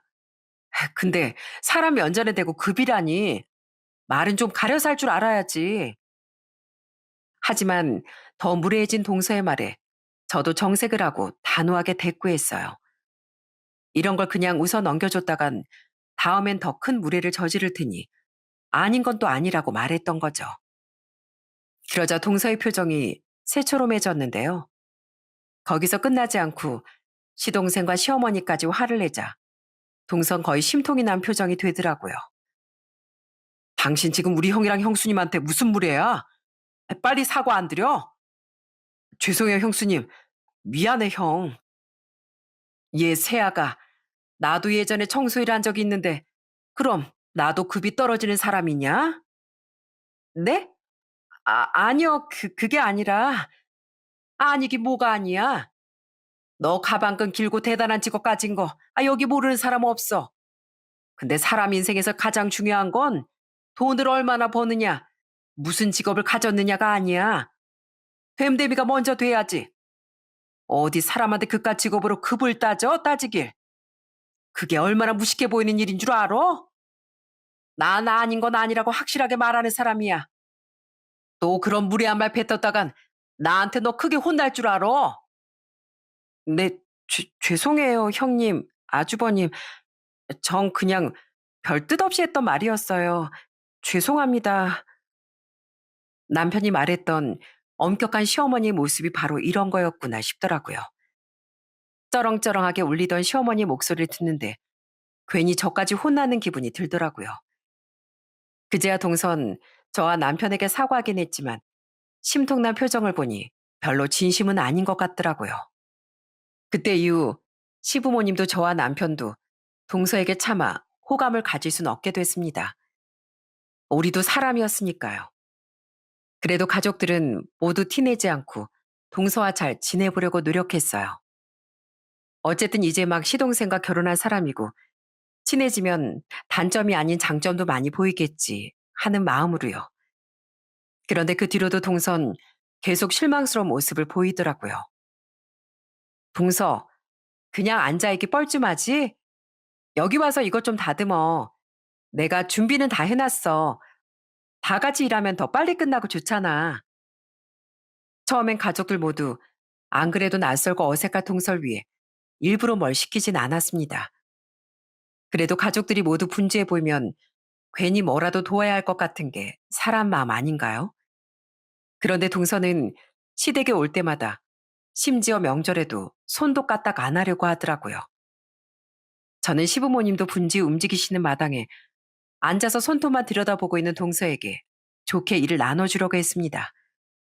그런데 동서는 뚱한 표정으로 이렇게 말하더군요. 전 명절에도 손 하나 까딱 해본 적 없어요. 저희 부모님이 귀한 외동딸이라고 아무것도 안 시키셨거든요. 그래서 저 할 줄 아는 것도 없어요. 뭐라고? 아니, 동서가 손님도 아니고 이건 가족 행사인데 하기 싫다고 그냥 그러고 있겠다고? 다 차려주는 밥상 얻어먹기만 하고? 그럼 하기 싫어도 꾹 참고 일하고 있는 다른 가족들은 뭐가 돼? 잘 모르면 알려줄 테니까 얼른 와. 아, 싫은데. 기가 막혀서 입을 떡 벌렸습니다. 저렇게 일하기 싫다고 대놓고 말하는 사람은 처음 봤거든요. 시어머니도 기가 막혀하며 또 한마디 하려고 다가오셨죠. 이해. 어떻게 사람이 좋은 것만 하고 사니? 그동안 내가 시짜짓 한다는 소리 들을까봐 꾹 참고 가만히 있었더만 너도 이제 우리 가족인데 협동심이라는 게 있어야지. 큰애는 뭐 귀한 딸 아니라서 여기서 일손 돕고 있겠니? 어지간한 준비님이 나랑 네 시애비가 다 해놨으니까 나머지만 좀 같이 하자는데 어떻게 하루 종일 넌 거기 엉덩이 붙이고 가만히 앉아만 있어? 할 줄 모르면 배우면 되지. 너 똑똑하다며? 아니야? 시어머니 부르릉에 동서는 또 똥 씹은 표정이 되어 주방으로 다가오더군요. 그렇게 하는 수 없이 돕긴 돕는데 하기 싫은 티를 팍팍 내며 깨작깨작거리더라고요. 시동생은 동서에게 적당히 좀 하라며 가족들에게 미안해서 어쩔 줄을 몰랐죠. 당연히 가족들 모두 동서를 좋아할래야 좋아할 수가 없었죠. 그 착한 시동생이 어쩌다 이런 여자를 골라 결혼한 건가 싶더라고요. 그런데 시동생이 결혼한 지 1년쯤 지났던 어느 날 시동생이 웬일로 술에 취해 저희 집에 찾아왔더라고요. 깜짝 놀라 우선 물을 한 잔 떠다 주니 시동생은 물을 벌컥벌컥 마시곤 돌연 하소연을 시작하더군요. 형, 나 진짜 결혼 잘못한 것 같아. 형수님, 저 너무 힘들어요. 두 사람 다 저랑 집사람 결혼 생활이 순탄치 않을 거라고 예상은 하고 있겠죠? 근데 생각보다 더 엉망이에요. 들어보니 정말 시동생이 힘들겠다 싶더라고요. 동성 결혼한 후 단 한 번도 집에서 밥을 차리고 청소를 하는 등 집안일을 한 적이 없다고 해요. 심지어 시동생의 장인 장모조차 귀하게 키운 자신들의 외동딸을 고생시키지 말고 시동생 혼자 수고 좀 해달라는 말을 했다고 하더라고요. 매일 밥 해주는 거? 맞벌인데 그런 거 애초에 바란 적도 없어요. 그냥 서로 힘드니까 사이좋게 나눠 사길 바랬는데 이럴 바엔 제가 왜 결혼을 했나 싶어요. 결혼 전엔 밖에서만 만났으니까 이런 문제가 생길 거라고 생각도 못 했거든요. 좀 귀하게 자란 줄로 알았지. 이렇게 이기적인 사람인 줄은 정말 몰랐다니까요. 성격도 순수한 줄 알았는데 막상 결혼해서 보니까 이기적이고 무리하기 짝이 없고 왜 결혼 전에 이런 걸 아무것도 몰랐을까요? 제가 너무 일만 하고 살았나 봐요. 여자 보는 눈이 형편없었던 것 같아요. 심지어 동선 청소기 한 번을 자기 손으로 안 돌리고 옷도 아무데나 막 벗어둔다고 하더군요. 시동생은 이젠 질려버려서 자신도 자포자기해서 밥도 다 사먹고 집안일도 손에서 놨다고 말했죠. 그렇다고 결혼한 지 1년 만에 갈라선다고 하면 어머니 아버지가 얼마나 속상해 하시겠어요? 그래서 어떻게든 잘 살아보려고 설득도 노력도 다 해봤는데 집사람은 개선의 여지가 전혀 없는 것 같아요. 아, 진짜 타임머신이라도 있다면 제발 시간을 돌리고 싶네요. 죄송해요, 형수님. 혼자 끌어안고 참아보려고 했는데 제가 술에 너무 취했나 봐요. 오직 힘들었으면 술을 마시고 저희 집까지 찾아왔겠습니까? 시동생이 하도 서글프게 흐느끼길래 우린 조언도 제대로 못 해주고 시동생을 달래기 바빴어요. 그렇게 실컷 울분을 토한 시동생은 늦은 밤에 찾아와 미안하다며 잡을 새도 없이 돌아가 버렸고요. 우리가 도와줄 일 없냐고 하니 자기 일이니 자기가 알아서 잘 해결하겠다는 말을 하면서요. 제가 벌인 일이니까 어떻게든 잘 해볼게요. 죄송합니다, 형수님. 그리고 형 미안했어. 그런데 시동생이 몰랐던 일이 있었습니다. 그날 저희 집엔 손주들을 보러 시부모님이 놀러와 계셨다는 사실을요. 두 분은 일찍 방에서 잠을 청하셨는데 난데없이 들이닥쳤다가 하소연만 하고 돌아간 시동생의 목소리에 잠에서 깨셨다고 하더라고요. 우리가 시부모님이 와 계신다는 말을 할 새도 없이 시동생이 울기만 하다 돌아가 버려 미처 말을 못했던 거죠. 시댁에 와서도 그렇게 철딱서니 없게 구내니 집에선 얼마나 더 할까 우려하긴 했었다. 그래도 이건 너무 심하잖아. 아휴, 속상해서 정말.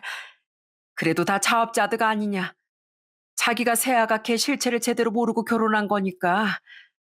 그럼 나라도 사람 보는 눈이 있었어야 했는데 나도 뭐에 홀렸었나 보다. 시아버지는 엄청 속상해하셨고 시어머니는 크게 분노하셨습니다. 그렇다고 다 큰 아들 부부 일에 부모가 끼어들어 왈가왈부하는 것도 우스운 일이라며 동서에게 전화라거나 하진 않으셨지만요.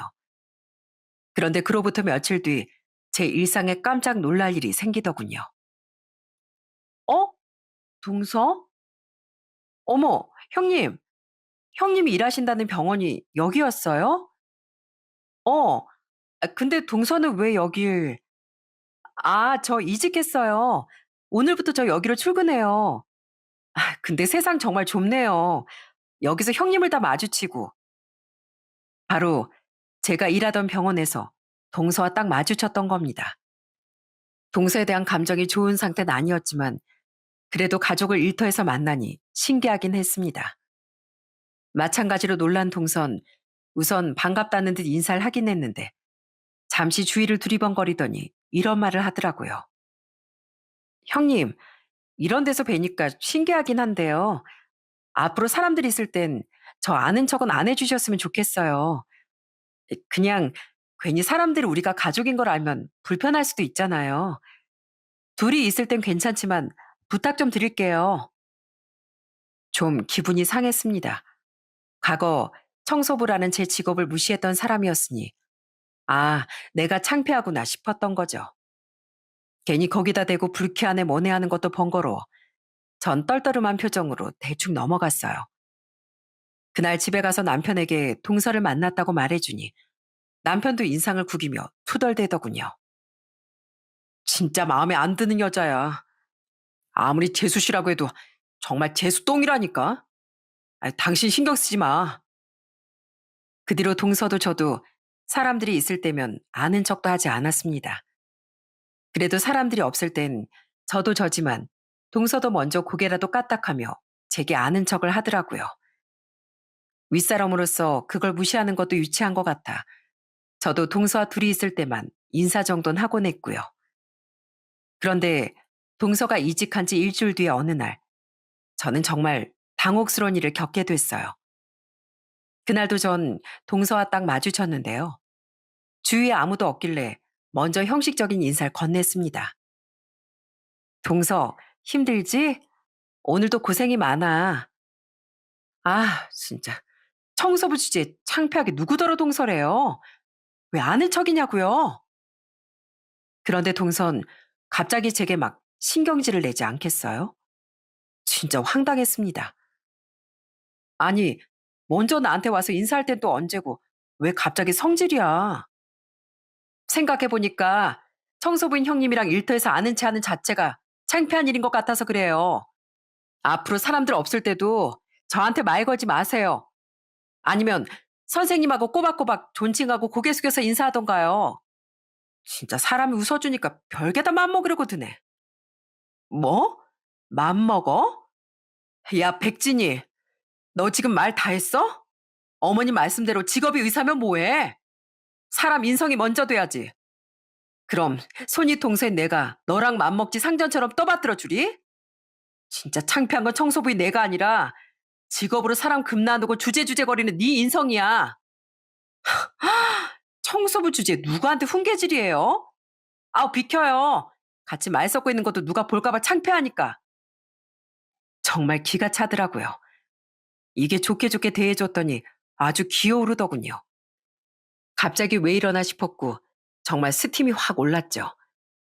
그쪽에서 먼저 선을 넘길래 저도 언성을 높였는데 동선 그런 절 밀치고 그냥 지나가려고 하더군요. 그런데 그 순간 누군가 제 이름을 불렀어요. 형선아, 너 괜찮니? 이봐요, 백 선생. 지금 뭐 하는 짓입니까? 어? 병원장님? 그 사람은 바로 병원장님이었습니다. 병원장님은 우리의 대화를 다 들으신 건지 잔뜩 화가 난 표정으로 다가오시더군요. 동선 굉장히 당황스러우면서도 제 이름을 친근하게 부르던 병원장님에게 어리둥절한 표정을 지어 보였죠. 그리고 병원장님이 저와의 관계를 밝히자 동서의 얼굴은 흑빛으로 변하고 말았습니다. 병원장님, 저희 형님이랑 아는 사이세요? 예, 압니다. 백 선생이 우리 형선이랑 동서지간이라는 건 방금 알았지만요. 백 선생, 당신이 뭐 얼마나 대단한 사람이라고 청소한다는 이유로 사람을 그렇게 무시합니까? 여기로 이직한 지 얼마 안 돼서 잘 모르나 본데 난 의사랍시고 다른 사람한테 갑질하는 사람 세상에서 제일 싫어합니다. 내가 사람을 잘못 뽑았네요. 그리고 우리 형선인 나한텐 딸이나 마찬가지인 존재입니다. 그런 우리 형선이한테 감히 이런 짓을 해요? 네, 네?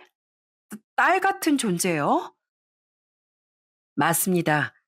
병원장님은 제게 마치 작은 아빠 같은 분이셨어요. 사실 제가 그 병원에서 일하게 된 것도 다 병원장님이 아저씨가 제게 일자리를 추천해 주셨기 때문이었죠. 병원장님은 제가 어릴 적부터 아저씨라고 부르던 아빠의 중마고우셨거든요. 두 분은 중고등학교를 같이 나온 학창 시절 친구셨어요. 두 분은 결혼식 때 서로 사회를 봐주기도 하고 결혼 후에도 가족끼리 다 같이 만나 놀러도 가고 여행도 가고 나셨죠. 그 덕분에 저도 아저씨와 어릴 적부터 보고 자랐었던 거고요. 아저씨는 술이 얼큰하게 취하시면 아빠가 자신에게 얼마나 고마운 존재였는지 항상 말해주곤 하셨습니다. 형선아, 네 아빠 말이야. 이 아저씨의 은인이야, 은인. 아저씨네 집은 너희 아빠 집보다도 더 어려웠었거든. 부모님도 다 일찍 돌아가시고 난 우리 할머니 손에 컸어. 나도 너희 아빠처럼 마을 어른들의 도움도 참 많이 받은 덕에 고등학교를 졸업했었지. 그런데 우리 할머니가 내가 고등학생 때 돌아가시면서 이 아저씨가 고아가 됐었거든. 근데 네 아빠가 나한테 매일같이 도시락을 나눠줬었다. 아빤 자신도 도시락을 겨우 싸우는 처지였으면서도 그 적은 밥을 항상 아저씨에게 나눠주셨다고 해요. 또 공부를 잘하지 못했던 아빠와 달리 아저씨는 공부를 정말 잘해서 의대에 진학했는데 아저씨는 딱 의대 첫 등록금은 감사한 분께 후원을 받을 수 있었다고 합니다. 아빤 바로 취업해 사회로 나오셨고요. 그때 아빤 공부하랴 학비 벌려 너무 힘들었던 아저씨에게 학비도 몇 번이나 빌려주셨다고 하더라고요. 이 가난했던 녀석이 돈이 있으면 얼마나 있었겠냐. 근데도 네 아빠 나한테 꼭 훌륭한 의사 되라면서 돈을 빌려줬었어. 너같이 훌륭한 의사가 많아져야 아픈 사람들이 하나라도 더 살아날 것 아니냐 하고 말이야. 정작 그런 놈이 자긴 식비 아낀다고 물만 마시면서 일했다는 걸 알았을 땐 내 너무 미안해서 피눈물이 났지. 어디 그뿐이냐? 내가 전공의 생활한다고 잠도 못 자고 거지꼴로 생활할 땐 직접 병원까지 와서 도시락까지 사다 주던 천사였어. 네 아빠가. 아유 얌마. 술 그만 마셔. 술만 마시면 그 얘기야. 나중에 너 내가 빌려준 학비 다 갚았잖아. 그리고 뭐 나만 의리 챙겼냐? 너도 나한테 잘했어. 친구끼리 그거면 됐지. 은희는. 모르는 소리 마라. 돈 있을 때야 1,000만 원도 쉽게 빌려준다지만 없을 때 나눠주는 건 정말 아무나 못하는 일이야. 친구야, 난 내 인생에 너 하나 얻은 것만으로도 더는 바랄 게 없다. 내가 비록 딸은 없지만 나중에 우리 아들 녀석은 꼭 형선이랑 결혼시킬 거야. 그런 두 분의 우정이 정말 보기 좋다고 생각했습니다. 아저씨는 아저씨 아들이 대학 동기와 결혼했을 땐 우리 형선이를 며느리로 못 들였다며 굉장히 아쉬워하기도 하셨죠. 그런 아저씨는 저희 아빠의 장례식 땐 세상이 무너진 듯 통곡을 하기도 하셨고요. 만배야, 이놈아, 세상에 나쁜 놈이 얼마나 많은데 왜 너 같은 놈이 이렇게 허무하게 간단 말이야? 등산도 다음 주에 나랑 같이 가자니까 이 나쁜 놈아. 나만 두고 왜 가냐? 왜 가? 그런 분이었기에 아저씨는 아빠가 돌아가신 후 엄마와 저 그리고 오빠의 안부를 더 자주 묻곤 하셨습니다. 가끔 새언니와 저희 남편과도 함께 식사를 한 적도 있는 분이었으니 정말 가족이나 마찬가지인 사이였던 거죠. 그런 아저씨는 저희 가게가 망했을 때 제게 직접 자신의 병원의 일자리도 구해주신 겁니다. 보통 이런 병원은 용역업체를 부르는 곳이 많은데 아저씨는 절 직접 고용해 도움을 주셨던 거죠. 너랑 같이 일하게 되면 아저씨도 마음이 좀 든든할 것 같구나. 가까이에서 일하면 내가 널 잘 챙겨줄 수도 있고. 근데 전 병원에서 할 수 있는 게 없는데요. 내가 어떻게 자리 하나 마련해 주마. 우리 병원에 마침 청소 인력도 필요한데 내가 월급도 잘 쳐주고 정직원을 받아줄 테니까 여기서 미아원 일 해보는 건 어떠냐. 다른 것도 좀 도와줄 일 생기면 도와주고. 아저씨는 이렇게 어떻게든 제게 자리를 마련해 주려고 노력하셨고 심지어 연봉도 넉넉하게 챙겨주셨어요. 이게 제가 생소했던 청소일을 시작하게 된 계기였죠. 그런 아저씨께 전 굳이 동서와의 관계를 이야기하진 않았었는데 딱 그날 아저씨는 동서의 못된 행동을 목격하셨던 겁니다. 대충 아저씨가 저희 아빠 친구분이었다는 걸 듣게 된 동선 입을 떡 벌리며 어쩔 줄을 몰라 했고요. 죄송합니다, 원장님. 전 형님이 원장님이랑 그런 관계일 줄도 모르고. 몰랐으면 사람 막 대도 되고 알았으면 안 그랬을 거라고요? 백 선생은 사람 대하는 방식이 그렇게 계산적인가 보죠? 여기서 일하는 분들, 의사든 간호사든 청소부든 모두가 똑같이 중요하고 존중받아 마땅한 분들입니다. 사람 살린다는 의사가 그렇게 계산적으로 사람 금 매기고 함부로 대하면 쓰겠어요? 그럼 아예 나중에 환자도 가려서 받겠네요. 아니에요, 원장님. 그런 게 아니고요. 제가 사실 오늘 기분이 좀 안 좋은 일이 있어서 실수했습니다. 죄송합니다. 왜 사과를 나한테 합니까? 형선이한테 해야죠. 그리고 앞으로는 기분이 좋든 안 좋든 사람 그렇게 함부로 대하지 마세요. 백 선생한테 다른 사람 무시하고 막 대할 자격 없으니까. 열심히 하겠다고 하길래 내가 믿고 고용했는데 백 선생 내 앞으로 지켜볼 겁니다. 알겠어요? 네, 앞으로 잘하겠습니다. 형님, 죄송해요. 제가 아까 어머님이랑 좀 안 좋은 일이 있어서 괜히 화풀이하는 모양새가 됐어요. 정말 죄송해요. 아저씨에게 크게 꾸지람을 맞은 동서는 못 이기는 척 제게 사과를 하더군요. 들어보니까 동선 제게 화풀이를 했던 것 같은데 아무리 사과를 했다고 한들 저도 할 말은 해야겠더라고요. 아저씨, 아니 병원장님이 아니었다면 동선 나한테 아예 사과할 생각도 없었겠지? 이 병원에서 의사 타이틀 앞세워서 갑질하고 뻐기고 다니는 분 아무도 없어. 그게 이 병원의 진정한 품격을 보여주고 있다고 생각해. 근데 동선 내가 본 의사 중에서 가장 볼품없고 품격도 없는 사람이야. 그리고 어머님이랑 무슨 일이 있었는지 모르겠지만 어머님 아무 이유 없이 화내고 그러실 분 아니거든? 아마 서방님 관련된 일이 아닐까 싶은데 이참에 내가 맏며느리로서 하고 싶은 말이 있어. 서방님한테 좀 똑바로 해. 결혼했으면 책임감을 가지고 가정에 충실할 줄도 알라고. 진정한 의사 자격도 아내 자격도 못하면 동선 대체 이 사회에서 무슨 역할을 해낼 수 있겠어? 저는 얼굴이 불그락 푸르락해진 동서에게 일침을 가했습니다. 동서가 먼저 시어머니와 일을 들먹이며 가족 일을 꺼냈으니 저도 이참에 시동생 일을 언급도 하면서요. 그렇게 제게 화풀이를 했던 동선 본전도 못 찾고 이미지만 구기고 말았죠.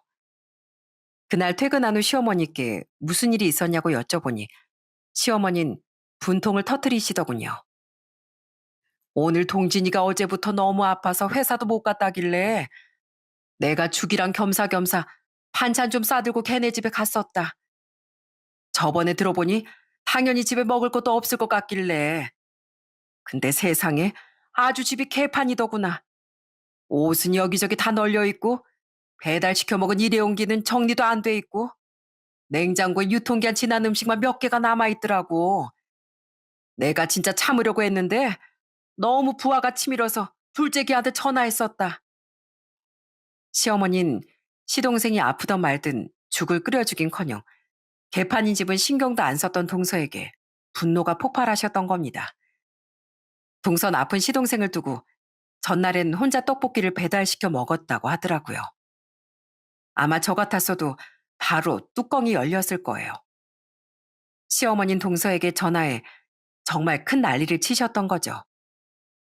그리고 그 직후에 절 마주친 동선, M1 저에게 치졸한 화풀이를 했던 거고요. 제 일도 그렇고 시동생 일도 그렇고 진짜 자기밖에 모르는 못된 여자다 싶었습니다. 그 뒤 동선 당연히 병원에서 아저씨의 눈총을 많이 받았었는데요. 제겐 그러지 못했지만 가만 보니 동선 간호사들과 같은 의사가 아닌 다른 직원들에게 정말 함부로 행동을 하더군요. 병원장인 아저씨의 눈만 피해서요. 이런 거 하나 똑바로 체크 못해요? 하긴 그러니까 간호조무사는 하고 있지. 한심하게. 아 됐어요. 내가 당신 같은 사람한테 뭘 바라겠어요? 와, 진짜 말로만 듣던 개념 없는 의사가 저런 사람이구나 싶었습니다. 한 명도 아니고 누구에게나 다 그러고 다녔으니 그 이야기가 아저씨 귀에 안 들어갔겠어요? 그 뒤로 아저씨는 동서에 대해 더 알아보셨는데 알고 보니 동선 이전에 병원들에서도 갑질을 하다 자주 이직을 하게 된 거라고 하더라고요. 실력이 있으면 뭐합니까? 사람 기본 인성이 안 되어 있는데요. 아저씨는 결국 얼마 되지 않아 동설 내보내버리셨죠. 더 잘 알아보고 사람을 뽑았어야 했는데 내 잘못이다. 사람을 잘못 뽑아도 너무 잘못 뽑았어. 동서가 나갈 때 정말 누구 하나 아쉬워하지 않았습니다. 오히려 박수를 치며 꼴 좋다고 대놓고 말하는 사람도 있었죠. 진짜 살다 살다 저런 무례한 사람은 처음 봤다니까요. 원장님이 열받아서 저 여자 뽑지 말라고 아는 병원장님들한테 소문 쫙 내셨대요. 아직 이직할 때도 못 정하고 나가는 거라는데 제발 아무 데서도 안 받아줬으면 좋겠어요. 동선 마지막에 괜히 제게 눈을 흘겼는데요. 제가 피하지 않고 뭘 보냐는 식으로 쳐다보자 콧방귀를 끼며 사라져버렸죠. 그 뒤 동선 계속 이직 자리를 찾지 못한 상태였다가 시동생에게 근데 이혼까지 당했습니다. 결혼한 지 고작 1년 3개월 만에 파경을 맞은 거예요. 사실 두 사람은 아직 혼인신고도 안 한 상태였기에 이혼도 아니었지만요. 그렇게 시동생이 이혼하게 되니 시부모님은 속이 다 시원하다며 트름까지 꺽 하시더라고요. 아휴, 진짜 내 10년 묵은 채증이 다 내려가는구나. 이젠 두 발 뻗고 잠도 잘 자겠어. 뭐 얼마 못 갈 거라고 생각은 했지만 그런 애가 우리 집안 가족으로 있다는 사실만으로도 정말 속이 답답했었다. 잘했어. 그 뒤 동선 서울이 아닌 어디 외곽의 작은 병원에 취업을 했다고 들었습니다. 그 이후의 일이야 뭐 잠시 가족이었던 사이에 더는 궁금한 일도 없었죠. 그렇게 지금은 시동생이 다시 혼자가 된 지도 2년 정도의 시간이 흘렀어요. 지금 시동생은 취미 생활도 하고 일도 열심히 하며 건강한 삶을 살고 있습니다. 한번 결혼에 실패하고 나니 지금 당장은 여자를 만날 생각도 들지 않는다며 한동안은 부모님께 효도하고 자기 자신에게만 더 집중하는 시간을 가지고 싶다고 하더라고요. 시부모님은 그런 시동생을 걱정하긴 하시지만 인연이 있으면 또 짝이 나타나겠지 하며 시동생이 그저 행복하게 살기만을 바라고 계시죠. 신우인 얼마 전엔 시동생에게 웃으며 이런 말을 했었어요. 작은 오빠는 앞으로 여자 만날 땐 나랑 세연이한테 검사부터 받아. 오빠는 믿지 말고. 아빠를 잃은 뒤 좀 힘들어 하셨던 친정엄만 그래도 지금은 함께 살고 있는 오빠 세연이 그리고 우리 조카들 덕에 아주 잘 지내고 계십니다. 그래도 엄마가 쓸쓸해하지 않을까 걱정돼 저도 남편과 아이들과 함께 엄마를 자주 찾아뵙고 있어요. 하늘에서 아빠가 엄마를 조금이라도 덜 걱정하셨으면 하고 바라면서요. 한편 저와 남편은 빚을 거의 다 갚아가고 있습니다. 언젠가 빚을 다 갚은 날엔 아저씨 고급 식당을 예약해 저희 가족에게 파티를 열어주시겠다고 말씀하셨어요. 그런 아저씨께는 예나 지금이나 너무 감사할 따름이죠. 늘 감사하다고 말하던 제게 아저씨는 이런 말씀을 해주셨답니다. 고맙긴 이건 다 네 아빠가 나한테 베풀어준 은혜에 대한 보답일 뿐이다. 그 녀석 딸의 어려움을 외면하는 건 사람으로서 할 짓이 아니지. 그러니 형선아, 언제든지 또 어려운 일 생기면 이 아저씨한테 다 말하렴. 난 너랑 네 오빠에게 언제나 너희들 아빠 대신일 테니까. 아빠의 선행은 아저씨의 인생을 더 빛나는 길로 이끌었고, 그런 아저씨는 아빠의 자식인 제게 따뜻한 도움을 베풀어 주셨답니다.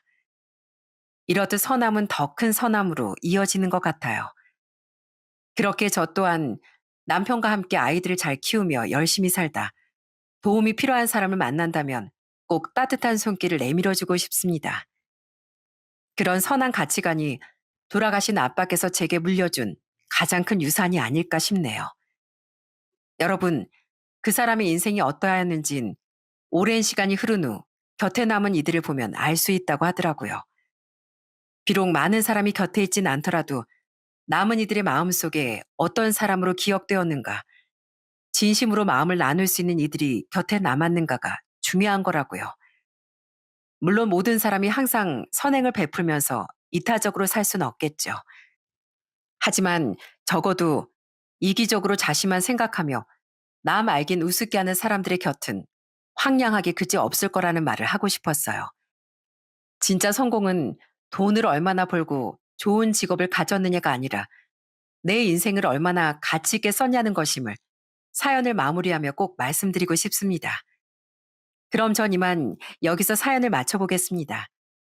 제 이야기 끝까지 들어주셔서 감사드려요.